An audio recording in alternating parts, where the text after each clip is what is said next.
Pranams everyone.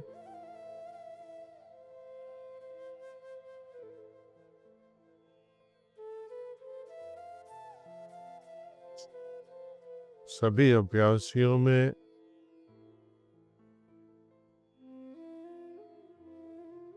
सभी तो नहीं बोलना चाहिए, लेकिन कई अभ्यासियों में एक तरह की रोग लग गया है उनको, जो बाबूजी भी बोला करते थे, लाला जी साहब भी बोला करते थे, चारी जी भी बोल बोल के मर गए।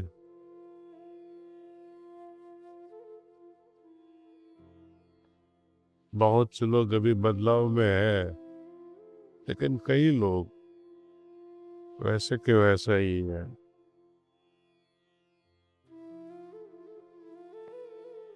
बोला जाता है कि ध्यान के पहले खुद को तैयार करो, एटलीस्ट 10-15 मिनट्स बिफोर ध्यान कक्ष में आके या जहाँ भी आप बैठने वाले हो वहाँ बैठ जाइए और खुद की सफाई करो। असेंबली में तो बैठ जाते हैं, वो एक्सटर्नल डिसिप्लिन है, बाह्य शिष्टाचार। आंतरिक शिष्टाचार का मतलब क्या है? प्रत्याहार जो हालत बताई है पतंजलि, कि हमारा पूरा अटेंशन अंतर्मुखी हो जाना चाहिए।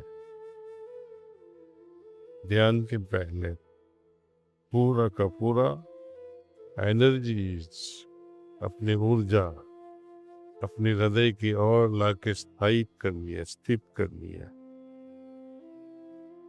लेकिन भाग दौड़ में आप लोग वो नहीं कर पाते हैं।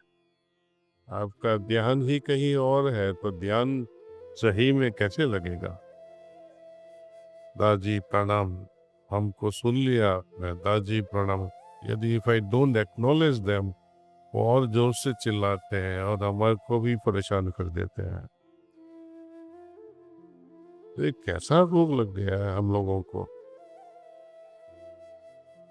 हर सेंटर वही बर्बादी है। जब हम पीछे चलते हैं तो पीछे भी हजारों लोग आते हैं। जो हालत दी गई है, बाबूजी कहते हैं उस पर गौर करो। अपने शरीर के अंदर, अपने मनोमय कोश में झांक के देखो कि कहाँ काम हुआ है। आप तो अभी अंदर गए और नेक्स्ट सेकंड में like spring you jump up, जैसे कुछ हुआ ही नहीं है, और ऐसी हालत में कुछ हो भी नहीं सकता है। हजारों साल आप ऐसी इस तरह से प्रयास करते रहोगे, तपस्या करोगे, फिर भी कुछ नहीं मिलेगा।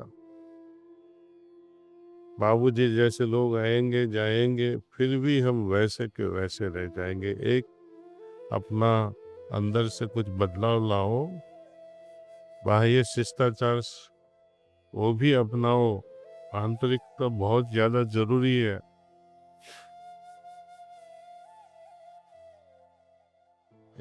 मुझे आनंद नहीं है इस चीज को बोलने में, खामोश भी रहता हूँ, लेकिन कई बार निकल जाता है, बोलना पड़ता है।